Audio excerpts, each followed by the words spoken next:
Free audio post-production by alphonic.com.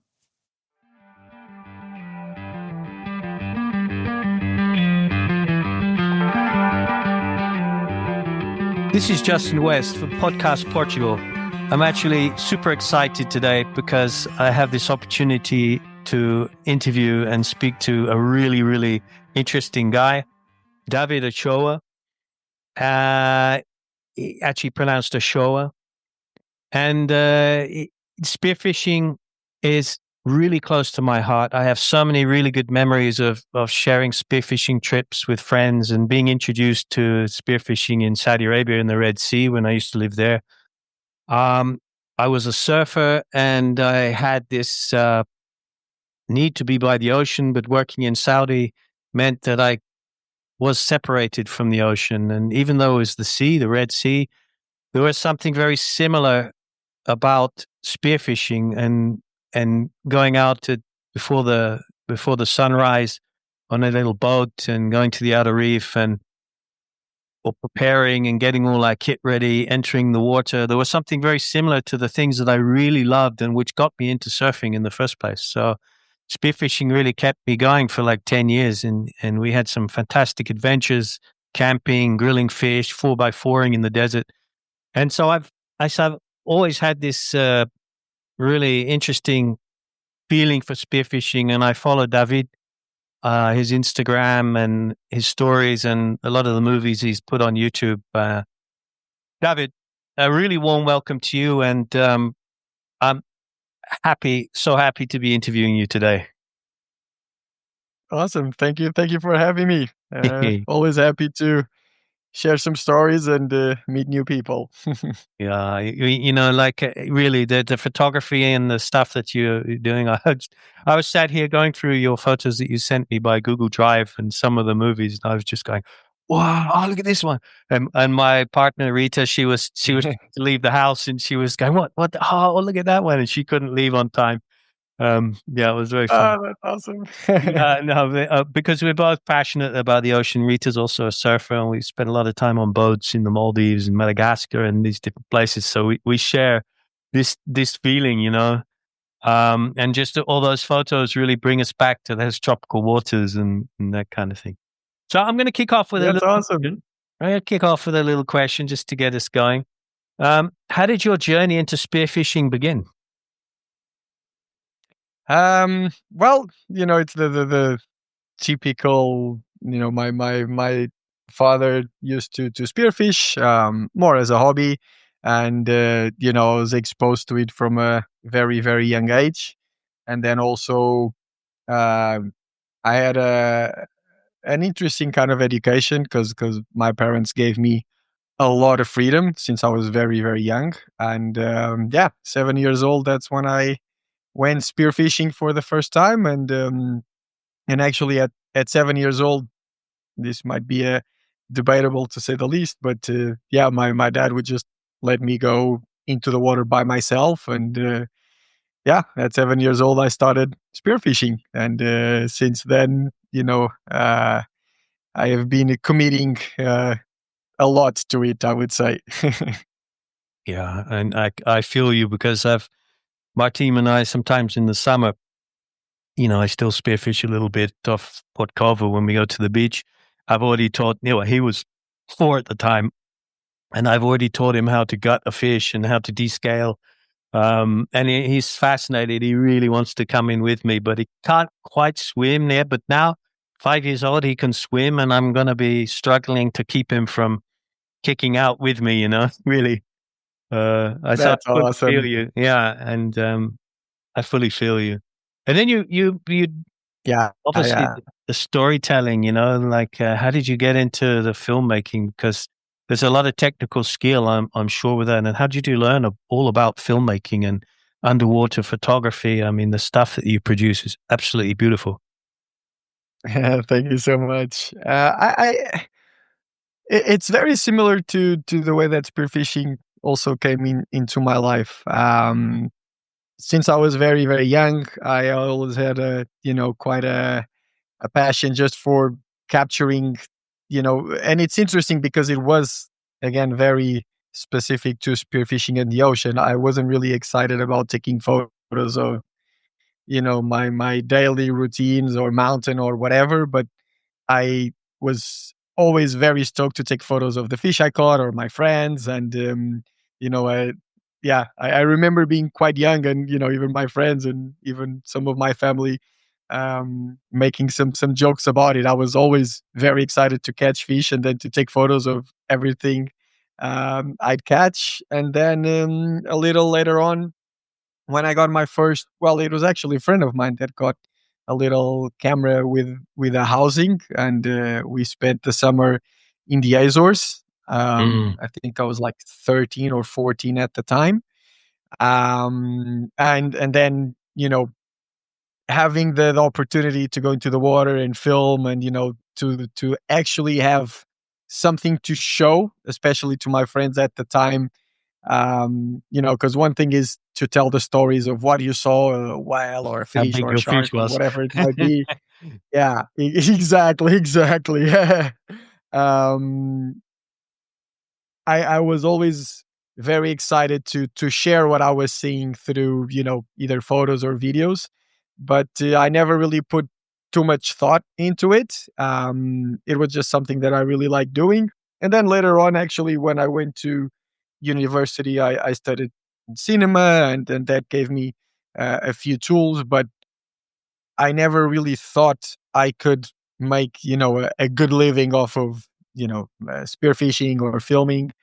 But then, by just committing to it, a lot of doors opened, and it's a bit of a long story, but yeah, basically by not thinking too much about the monetary side and just committing to something I really enjoyed, I ended up being fortunate to, be able to turn that to into a job that it's way better than what I could ever think of. Yeah, it seems to be a pattern. I interview a lot of people, entrepreneurs, or it's not necessarily entrepreneurs, but it's people who have a passion and who just keep going for it, and they doors seem to open for you after the consistency. It seems to be a pattern that, and if you are passionate enough, you put up with a lot of pain in the beginning and a little bit of suffering, a little bit of struggle, and then you manage to get through that because of the passion is able to sustain you into the doors that start to open.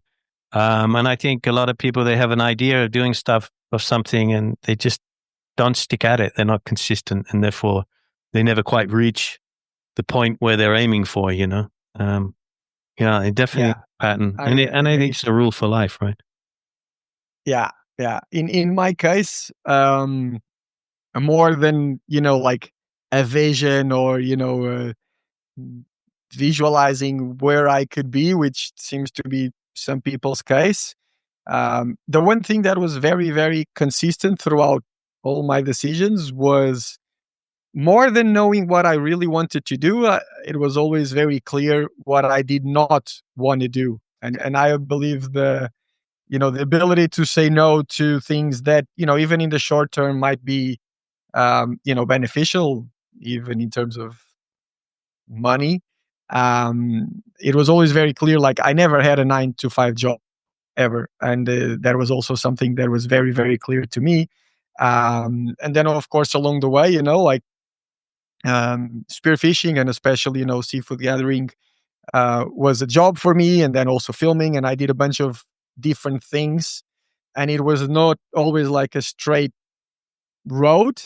What was very clear was that I was not gonna, sacrifice my time just, working on a normal job where, all the inputs and outputs are very fixed, and, where you kind of know where you're going. I'm very comfortable with accepting the risks of these choices.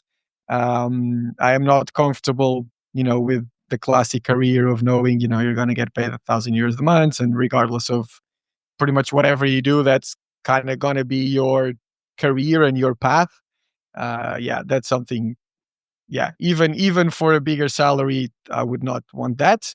And I believe that was probably the most important thing into opening these doors, because that's what you know allowed me to put myself in these positions and then to create these skills where, it could have been easier just to go on a more normal job, and then I would never be able to, to have what I have now, I think. Yeah, you got to take risks. You certainly have to take risks, and you have to be comfortable with the outcomes of some of those risks. There might be quite a few failures before you succeed on something, for sure. I mean, like, Sure. oh, yeah, I've got such a. I was so. I dabbled a little bit with spearfishing when I was younger, but I was living in southwest England, and spearfishing there. If you were very good, you could catch a lot of sea bass. If you were bad like me, you would scare all the sea bass away, and you It's struggled tough. with wetsuits and bubbles and all that kind of thing. But I really got into spearfishing when I was in Saudi Arabia, and I got into it so hard. Um, I used to go on Google Maps. It was the time like when Google Maps, everyone was going, "Wow, look at this!" And I used to find on Google Maps these little coral heads, and I think in the Red Sea you have like volcanic. What can I call them? Mountains, but they're like underwater and they're like raised areas. They come up quite steep. I don't know whether they're caused by Yeah, yeah. or something. Crazy drop-offs. Yeah, yeah. Man, and it formed like these little reefs on the top, like little rings, but they're beneath the surface, so you can't see. But I'd Mhm. on Google Maps, and I'd kind of calculate how far they were away from the coast. We used to pack up the 4x4s, and often you have to go, 5-6 hours through the desert, and then we'd park up and sleep the night, and then literally set up so that we could find these spots. And my friend would have like a Sunto diving watch, and he would set up the time and his angle and the compass and all that kind of thing. And we literally just start swimming out into the water in the dark. And so you can imagine that's like a little bit risky. Yeah, But I for sure. say if I was swimming more than 30 minutes, then I've missed the spot. Because I could kind of calculate how long it would take me to swim there. And also Mhm. if I kept, because the sun was rising behind me, and we were heading west, so I could follow the shafts of sunlight, which were pretty much going in an east-west direction. So I knew with the bearing that I needed to go east and west. So cool. Man, and it was so fun. Yeah. My friend with the Sunto was like going up on some crazy angle. And I was like, no, I'm following shafts of light, man. They're over here. And he was going, no, I'm following my Sunto. And in Classic. that moment, we heard all of these dolphins like kick, kick, kick, kick, clicking and making squeaks and stuff. And I was thinking, wow, if dolphins interacting that much, maybe they're hunting or something. And if they're hunting, that must be where the fish are, and the fish must be where the reef is. So we literally honed in on the sound of the dolphins, and we literally found this. And man, when you approach this place, suddenly it all lights up because you get the reflection of Yeah. the sand. And there was these giant trevallies like swimming past. They come up real close to you. There's a big school. They weren't afraid of you at all. Big barracudas, and big sharks. Like quite. I think I'm not sure if they were Zambezi. They could have been, but they were like following you, real cruisy, just seeing what you're doing, like following. And this thing had such a big drop off, and it was like a canyon, and you could hang on to the coral or the rock wall. And the current was so strong in between, and you would get the tuna just literally sitting in that current there. It was really cool, man. Really. And those Did you see any doggies when you were there? dog teeth tuna. Yeah. I've seen all sorts of stuff, man. Some parts of the Red Sea are very dead around by the cities. I'm not sure because of the Mhm. construction or what's been going on. But if you go, sort of 200, 300, 400 kilometers north of the major cities, man, some parts of the Red Sea there are absolutely pristine, Amazing. beautiful, and not spearfished. They do have a habit around the cities of people spearfishing with scuba gear and just literally wiping out everything and shooting everything that they see.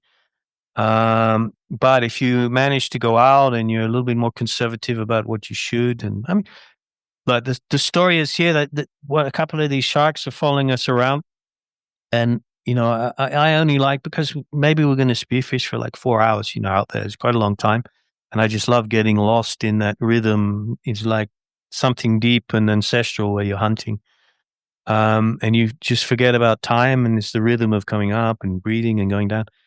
And I remember my friend diving down. I'd watch him go down, and I think he shot a barracuda, and he was halfway down, sort of struggling to reel in the barracuda, and whoosh, this shark comes, takes the half the barracuda off his spear. And okay, I'm like going, oh man, this is getting a little bit scary, and because they were coming up from the deep, you couldn't quite see them, and you could see them up and swimming quite aggressively because a of lot of nowhere the action going on. And I was I'm sure what sharks these are. So I started just really backing up close to the reef, and one was like coming close to my fins, and I was kind of moving slowly and trying to poke it away with my spear gun. And I just backed up against the reef, and my friend kept trying. He didn't care about the sharks. He was still trying. And I was like, man, I was like, we need to be careful because we got to swim all the way back to shore with with fish on our belts, and from that moment on, we always went. Yeah, that's probably not a good idea. No, exactly. With a little dinghy, like a little kid's blow-up dinghy, and we put the fish in there and have a long rope. Exactly. Every time we. Yep. But man, you must have so many stories like that. Tell me one of your best stories about spearfishing. One of your craziest moments. Well, maybe even before getting there, so funny enough, I also spent quite a bit of time in Saudi. Really? And that was maybe it's gonna be like 6 years ago now, maybe 5. Okay. Because well, basically when Saudi started to open up the doors to the world, there were a few different projects, and one of them being NEOM. And basically, I was a part of a very small team that started scouting and filming all the dive sites that were going to be included in this new program. So basically, I spent weeks and weeks on liveaboards, basically exploring places where No way. there was really no information about it, and it was quite cool. It was very cool. Farasan Islands. Sorry. Did you go to the Farasan Islands? I was in the south, all in the south, around the Neom area. Okay. And then you have a bunch of little islands. And it's very pretty.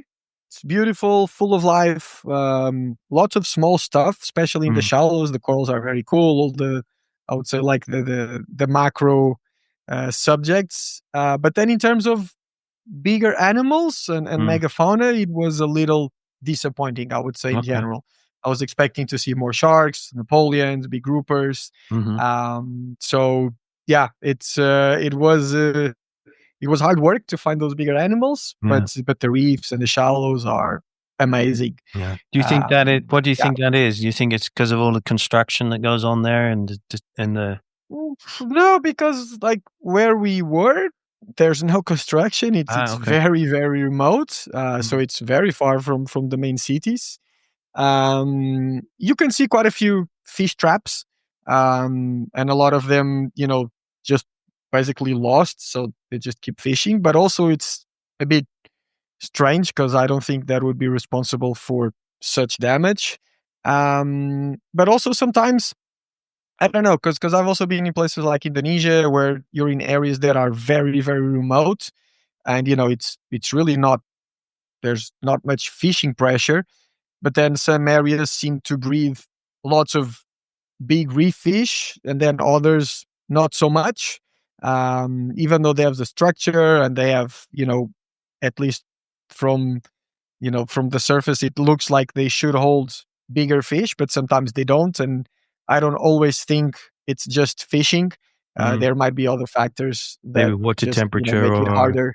Deep spots bringing up wellings of nutrients or something. Yeah. Yeah. Yeah, it's interesting. I mean, there's a whole world there, isn't there? I'm not always sure what goes. I don't think it's always just, you don't find these species because there's a lot of fishing pressure. I think there's other factors that can also, make a difference in breeding different kinds of fish. In Saudi, I'm not sure exactly what it was. Amazing place. But I was definitely hoping to see bigger stuff like doggies and, big groupers, those kinds of things. I'm trying to think where Neem is. It's south of Jeddah, is it? Yeah, way south. Okay. So All down the corner. off there in about the middle of the Red Sea, you've got the Farsan Bank or the Farsan Islands, and it's Okay. really well known for having like massive schools of hammerhead sharks. Don't know whether you heard Oh, the guys there. wow. Yeah, that must be sick. Yeah, Yeah, I literally didn't like see thousands any of of them. that. I don't know whether it's a breeding area or something like that. Very And the cool. dive boats, they go down there to do the hammerhead shark experience. Yeah, beautiful Okay. spots Very down. cool. Yeah, yeah.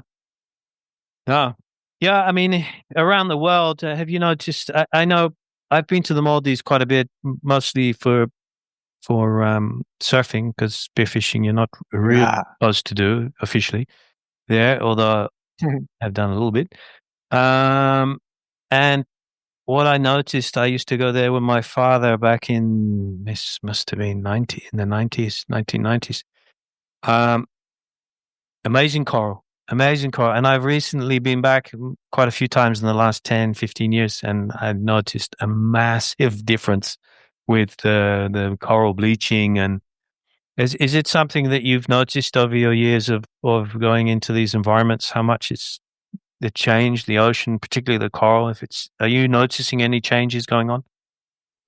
Yeah. I would say pretty much all over the world. Also the Azores is a good example because it's a place that I've been diving since I was very young, The Azores? and yeah, Yeah. and it's just um,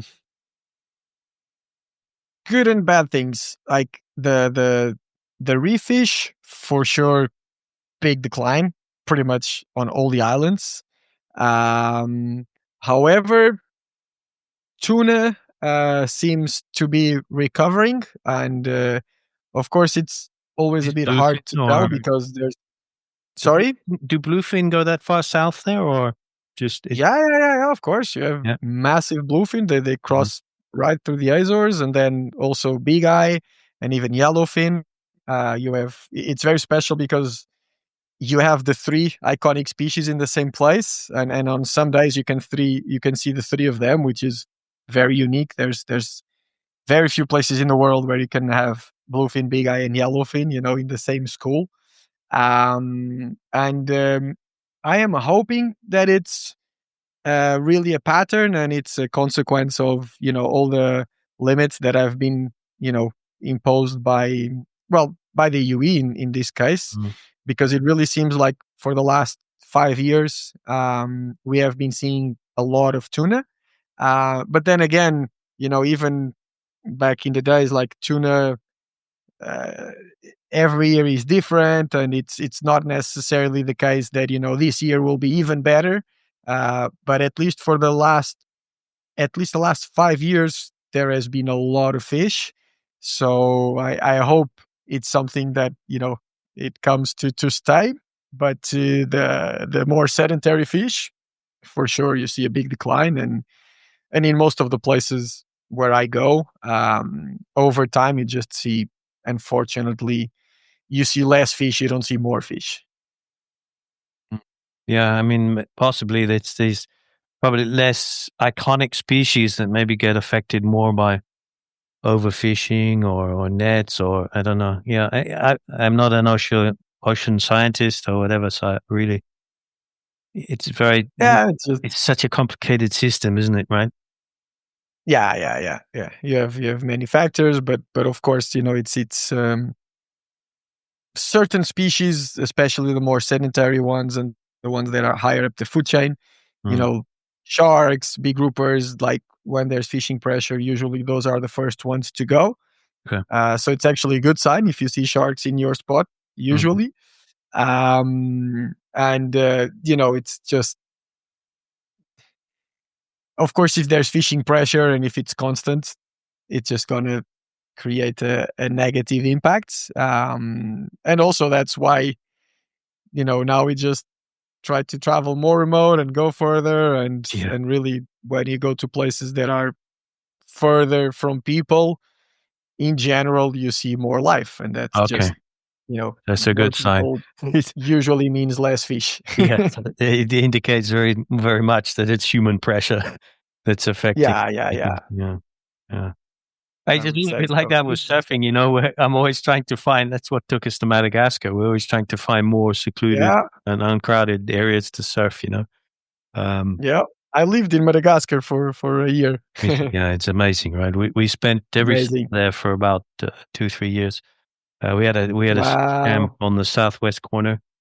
Oh, wow. I was always very curious to go south. I always stayed up north, actually, where there's really no waves. Yeah, you might have been a little bit disappointed, actually, because I think the pressure from fishing there is quite intense. Because everybody, when I used to say, I'm in Madagascar, I'm doing lots of surfing, the first question you used to say, there's the sharks. And I'd say, you know what? I wish there was sharks, because it's really quite sad, because there's no tiger sharks, no bull sharks, and they were like, they wouldn't believe me. I said, well, because the guys, the Malagasy, the Vezo fishermen, they pickle Zambezi sharks, the bull sharks. They'll literally catch them on hand lines and pirogues. They'll pull them out, they'll take them back to the beach, and they'll pickle them. And bull sharks, I believe, are territorial. So anything that's within easy distance of the shoreline to where they can get is just nothing. It's literally empty. And you're always seeing, every day you're seeing like a pair of fins going up and diving down. But I have a feeling that the pressure isn't necessarily from the local fishermen.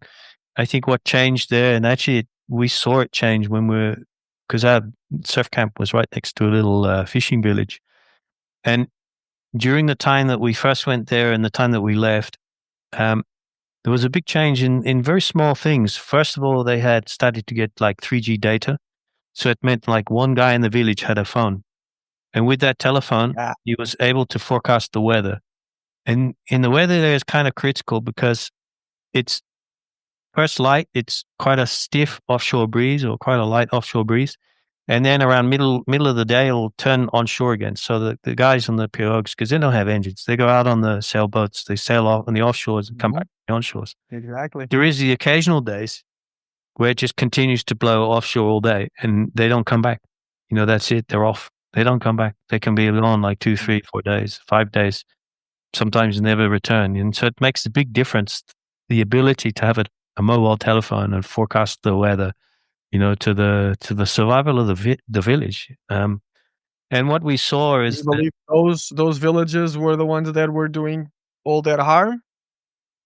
Well, I don't believe it. I think what happened is because they were able to profit more from the fishing because of the weather forecast, and they weren't losing boats, they weren't losing fishermen.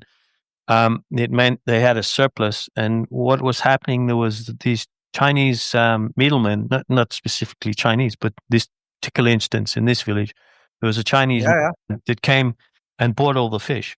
He'd buy all the fish, he would give the guys money, and in Madagascar, I think it's something like half of the population earn €1 a year as an annual salary. So, so they're getting a little bit of money. And the ironic thing is that they were then using this money, they were going into town on the bus and they were buying cans of tuna and coming back to the village, eating cans of tuna. And then they had these big piles of cans of tuna, old cans, that they didn't know what to do with. So in the village at the back, there would just be these mountains of tuna cans.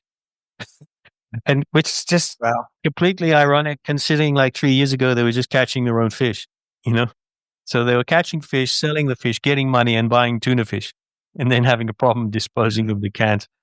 So and I saw it, and it's probably that pressure of then having the money and then becoming more commercial, which you can't blame them for, because then they could buy solar panels and generators and, Yeah. We But then there do was the same. Even the solar, I think even way, at least what I saw, it's people that are just really struggling to survive. They're at least where I was, they were far away from, considering a solar panel. And when it's about survival, I think there's really no argument. And in the same situation, you do the same. If it's the basics to feed your family, then you're going to catch whatever you can. And it's close to and again, possible, right? yeah, and I think it depends a lot. Again, there are many factors, and I also know that there's way bigger boats that really put a lot of damage on those places. Mm. Yeah, the small fishing villages, they do get a lot, but I kind of think those are within their rights, really, because Yeah. it's, again, uh, also myself, I have made a living off of spearfishing, and I know when you need to catch stuff to feed your family. Yes, I realized that we had to be really careful in Madagascar. We at one point we had like an old outboard engine that we donated to the village, and the previous owners at the time of the surf camp thought they were doing a big favor to the villagers, but just something as simple as that caused so many problems with jealousies and with arguing and with some advantages and then privileges, and it really upset the apple cart of the village, you know? Yep.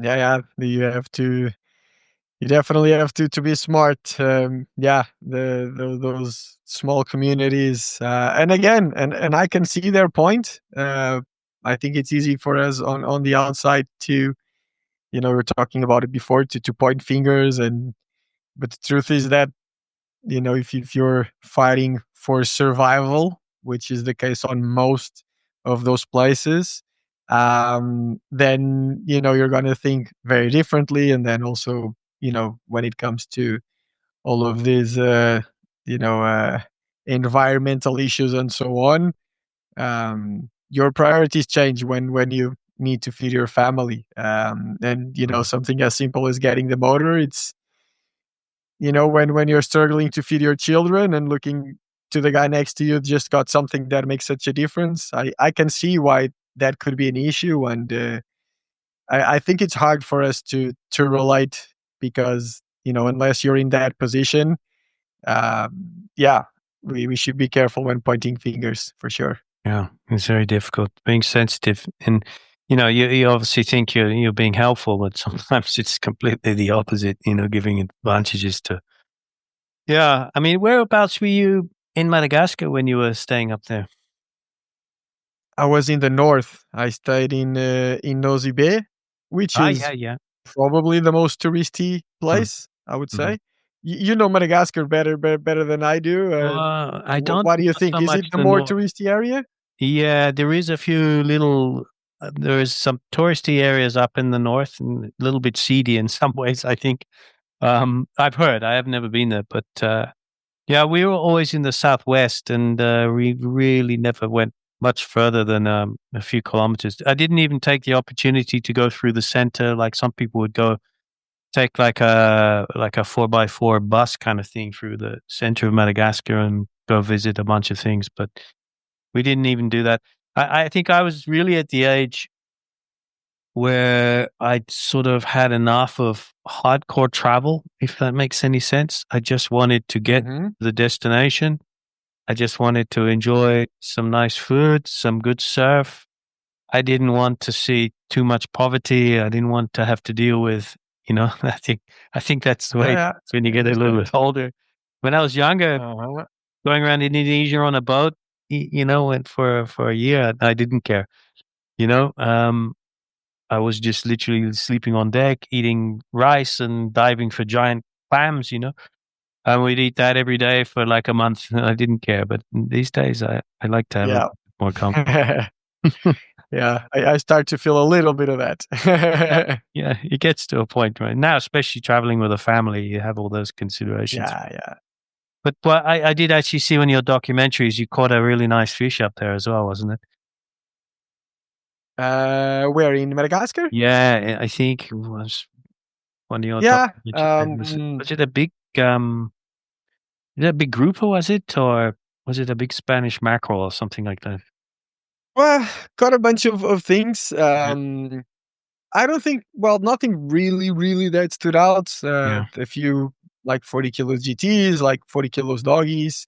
I actually think, maybe it's not the best place for really giant fish, yeah. but the variety, the diversity of species, and then I think especially the ability to, to mix it up. In the same day, you can go see lemurs and chameleons and turtles, and then in the afternoon go shoot some fish. I think Madagascar is amazing because of all that biodiversity. And sure, there's some places that still giant fish, I believe, especially in the East Coast.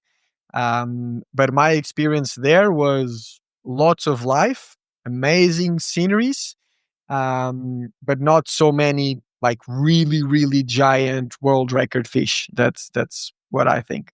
Okay. So let's get to. I want to get a little bit into the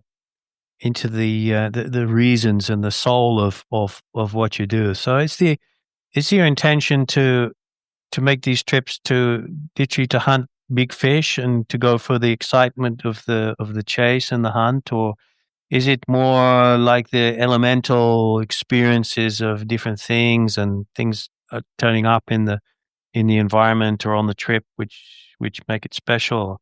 Or is it just that you want to capture a good story and the storytelling? What is your motivations? So I have two very different motivations on the trips that I do throughout the year.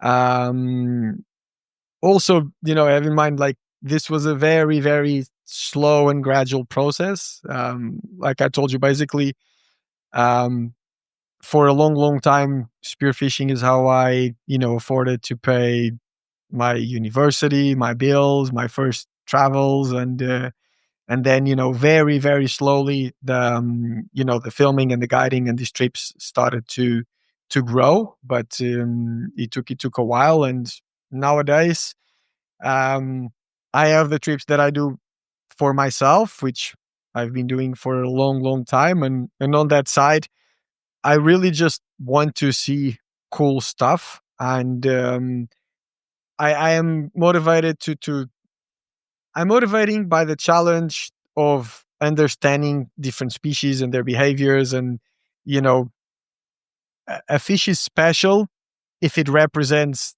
all the hard work that you had to put on and invest into figuring out why that species is in a certain place. So more than just getting a big fish maybe on a place that some guy takes me, I really enjoy the process, and I will be as excited getting a big sea bass here in Portugal in a new place as I am getting a giant doggy somewhere else.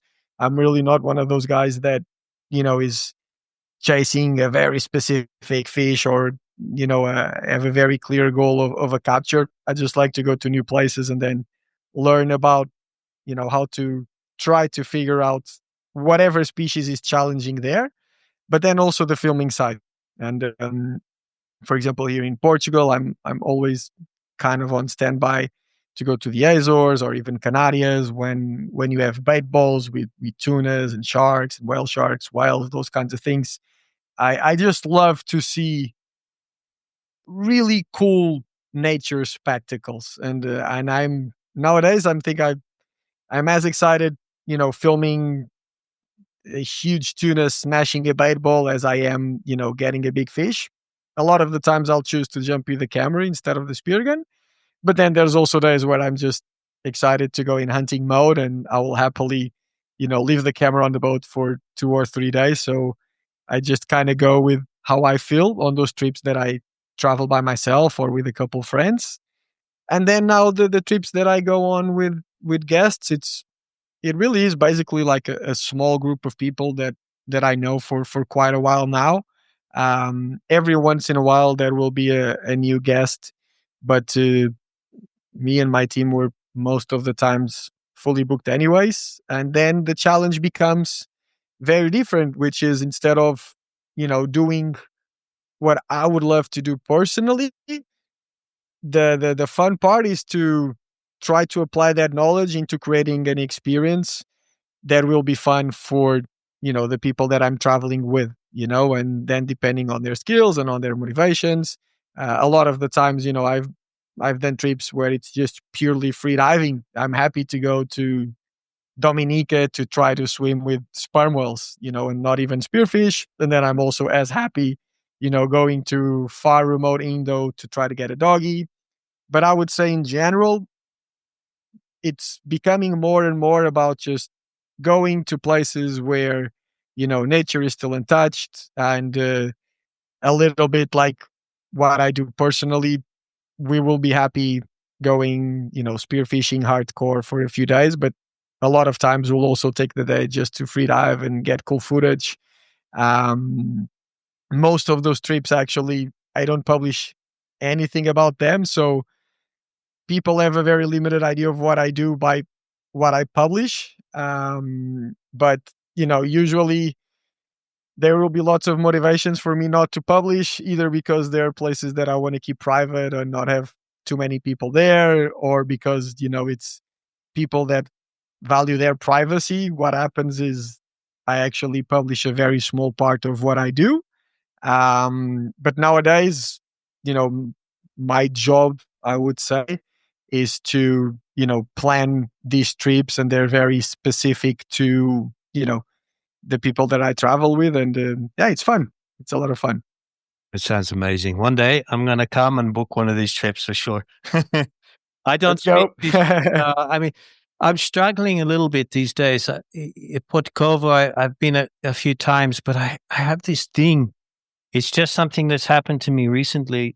I literally could dive every day. Part of my job in the past was being in the ocean every day and being able to free dive. So I was so practiced.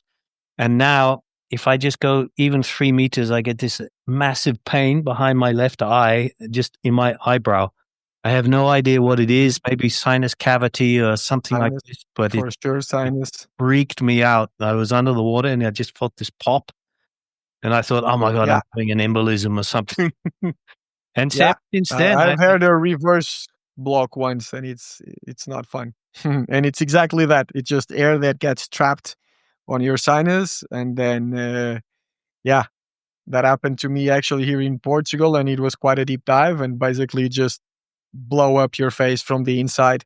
It's not fun. painful, huh? It's really Super painful. painful. Wow, Super painful. scary.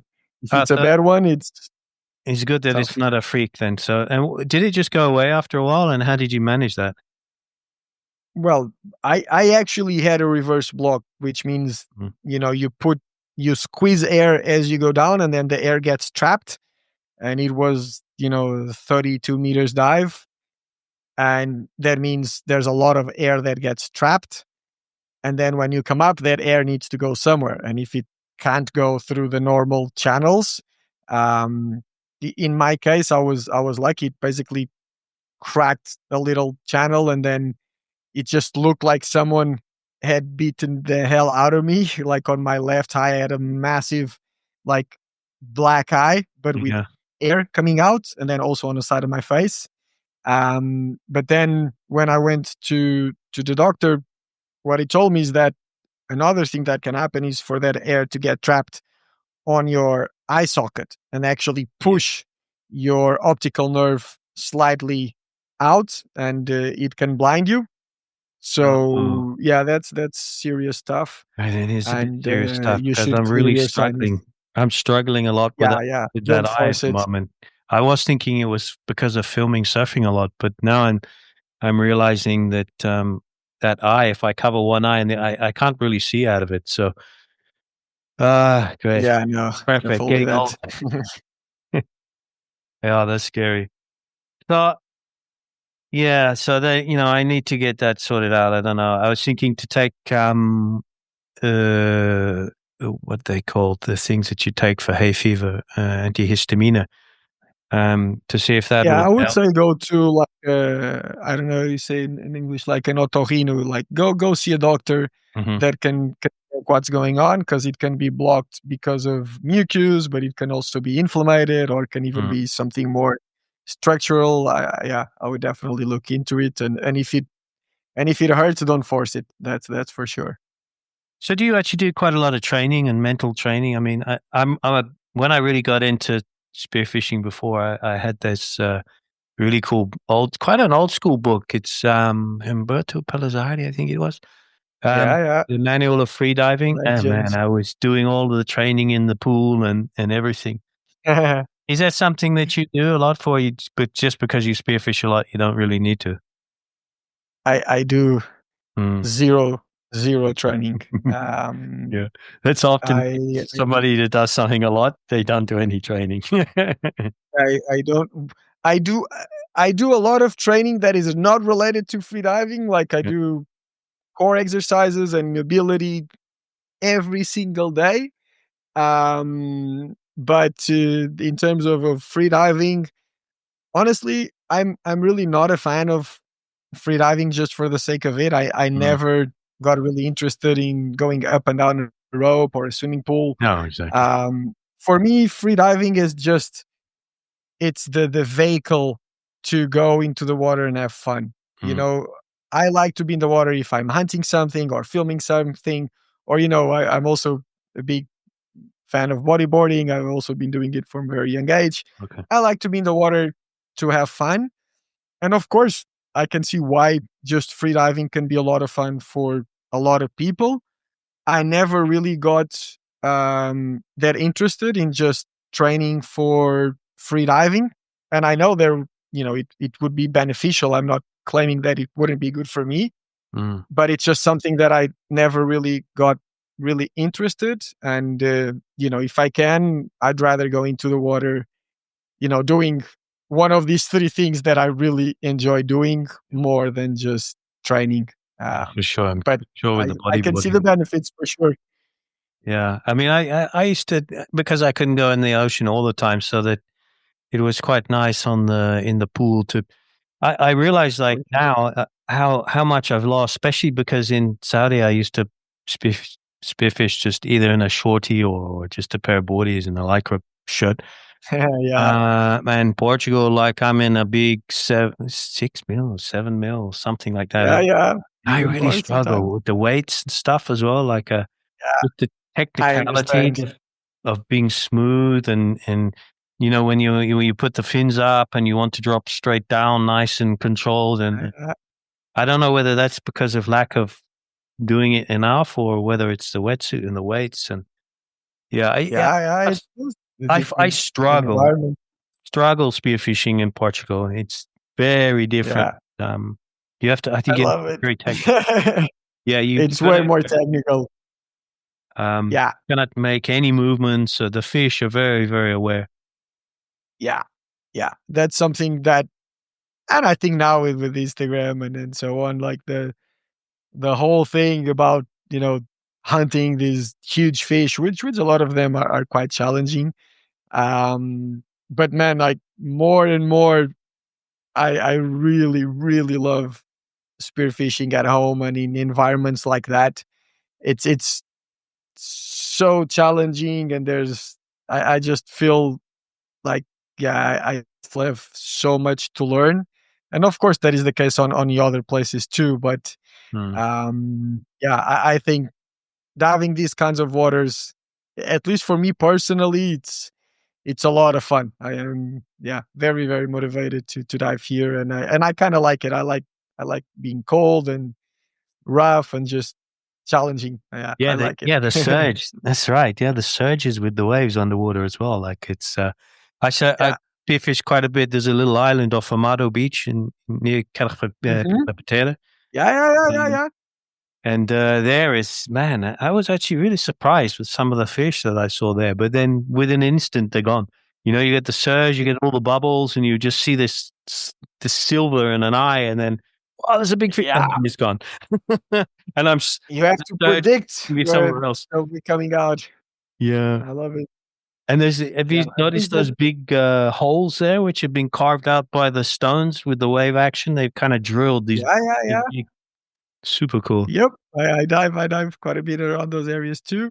Yeah. And I think that's the spearfishing I enjoy doing the most. And I also like, I think, you know, and also in your case with surfing, and in my case with bodyboarding, I think it's such a good complement with spearfishing. Mm. A lot of really experienced guys, if there's a bit of swell, they'll be very uncomfortable, and I think it's really good to at least have a basic understanding of waves and how to deal with with that surge. And here, like we call it spearfishing na espuma, caça na espuma. It's like in the white water, Mm. and with high tide, with quite a bit of swell, and then hunt those fish that are either feeding on those tidal areas, like the Mm. doradas and the big sargos feeding on the percebes and mussels,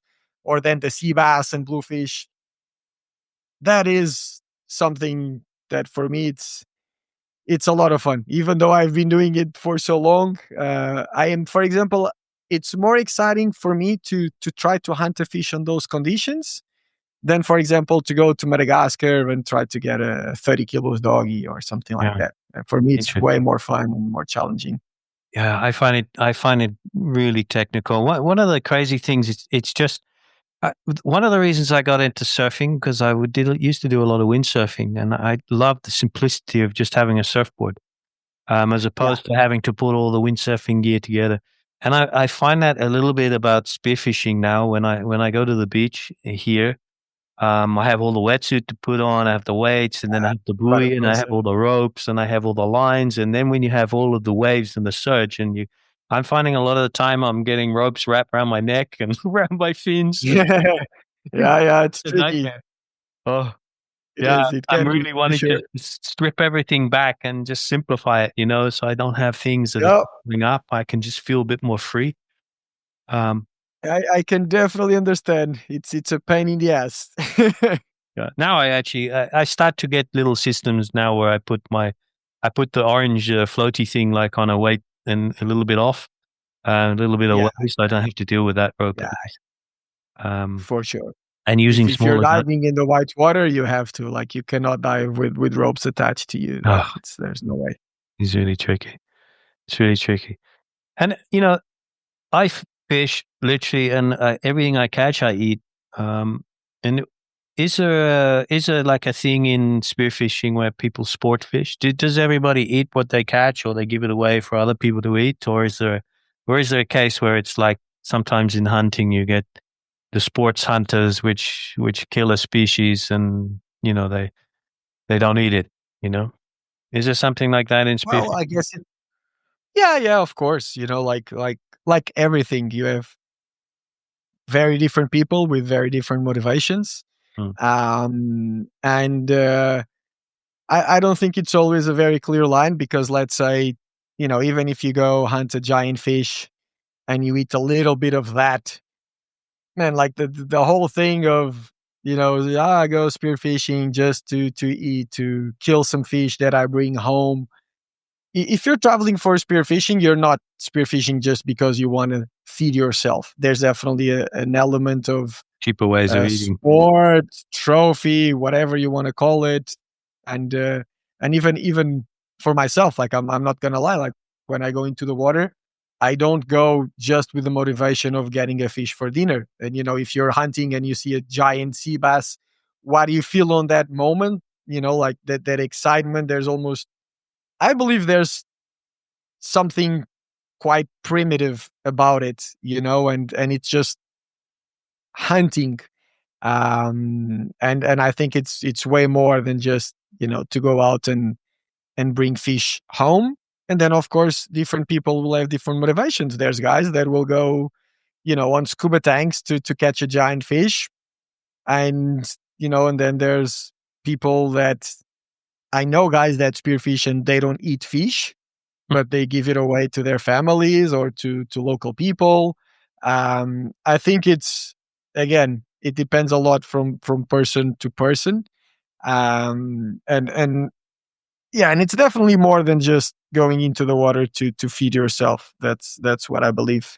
Um, I and definitely then feel also, I definitely yeah, feel yeah, like uh, aligned with you on that one. Like there is something when you go spearfishing and you get into that rhythm and you're just in the moment and you can literally time will the feeling of time changes and like you suddenly realize, okay, this is what my ancestors have been doing for thousands and thousands of years is hunting. This is what I'm supposed to be doing for a large proportion of my week. I'm supposed to be hunting something. The attention, the alertness and the senses, the listening, the obviously not smelling, but the sight, the flickers, and trying to work out what shapes are, seeing out of the corner of your eye, movements. And I think that intensity of concentration, but it's also like extremely relaxed, is a really Yeah, interesting state of being. That's yeah, something that really, really appeals to me. And sometimes I'm not even like the kill is something that I almost do because I don't want to be carrying around too many fish, and I don't want to have to reset. And I love the action of the hunting. Um, yeah. But how can you justify that with just feeding yourself when nowadays you have access to food in such an easy way? It's more than that. It's but then yeah, again, I think it changes from people to people. I know. And again, I'm not. I've done it in so many different ways, and also when I used to, to make a living off of it. It's you just want to be efficient. And again, I understand that it's debatable, and for some people that might not be a good thing. But yeah, it's definitely more than just going in the water and feed yourself, at least Yeah, to a bunch of people. I think yeah. there's a lot more to it. And then, yeah, different people will have different motivations, and some might be a little less justifiable than others. Yeah, for sure. No, I mean, a big motivation for me for sure is the taste and the trophy and the cooking. I love to cook, so cooking a nice fish and preparing it for the family. And we live on a small farm here in Alentejo. We grow all around food. Um, so I'm Very cool. into that kind of thing. And my grandfather had a restaurant, and he used to grow his own food, and he used to really love cooking, which is unusual for English maybe, but he used to cook very, very simple, almost like more like Portuguese way, like just the simple fish, Nice. simple vegetables, not too much sauce or spice or anything like that, just with the salt, pepper. Um, yes, I think Yeah, I I like inherited a that. little bit of that, for sure. And yeah, do you think the Portuguese people, it might be a bit of a generalization, but do you think? I mean, whenever I'm anywhere in coastal towns and regions, I'm always catching people talking about seafood and fish and restaurants. And Mhm.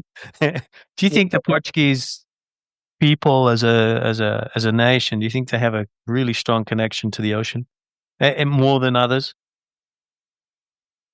Yeah, I mean, it's always a generalization, but I mean, if you look at our history, we were badasses with a lot of history about discovering all kinds of parts of the world through the ocean.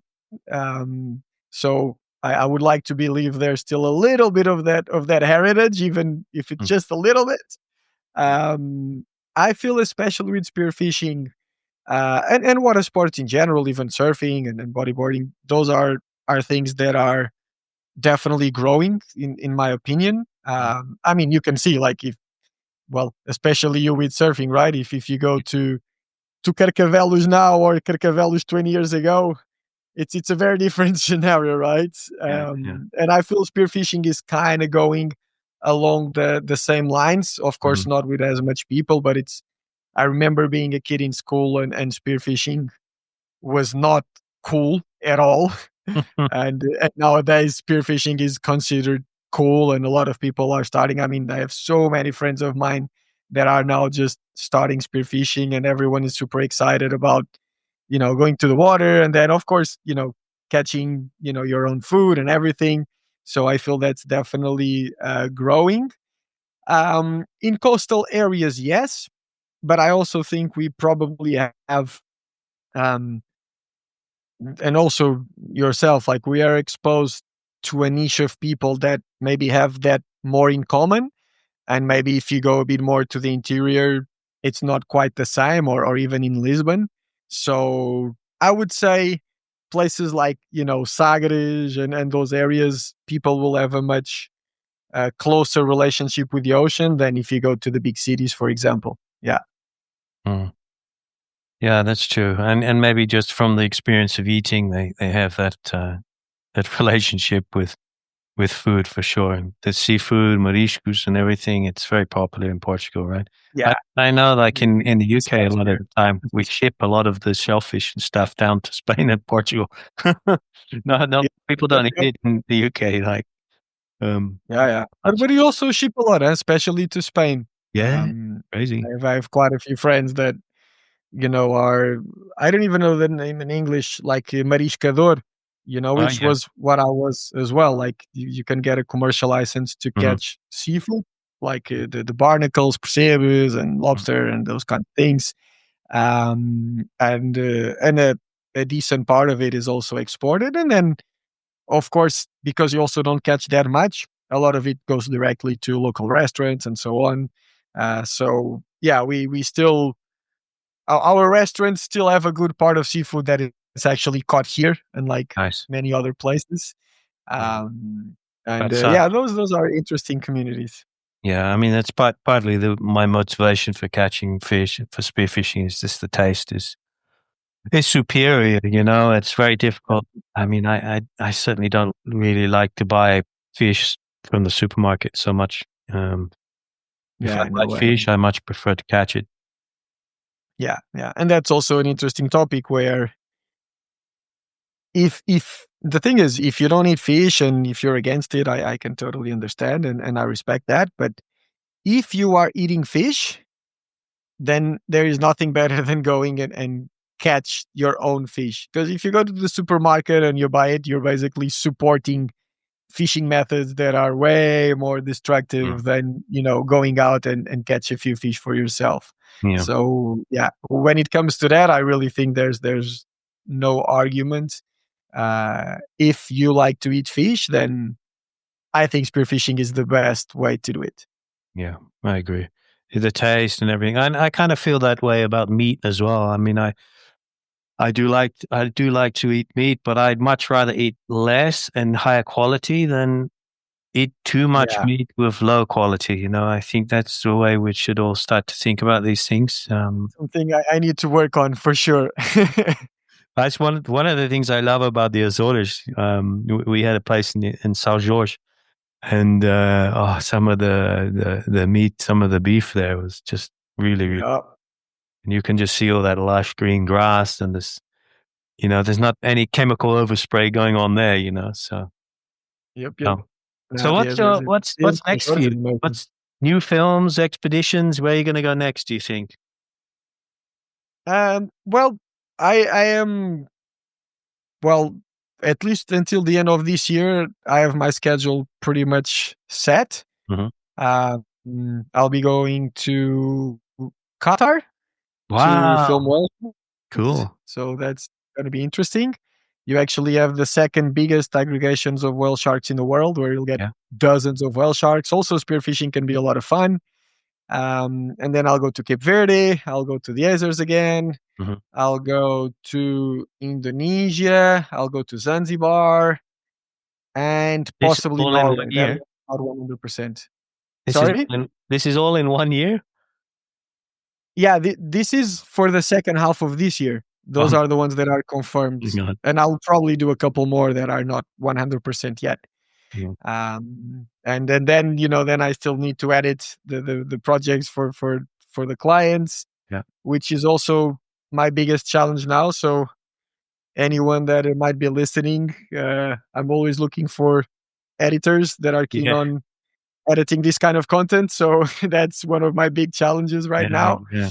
to keep up Well, because let's I hope AI starts to kick in and help out with that. I know that. yeah, it has for Uh, sure. There's already quite a few features that are very helpful.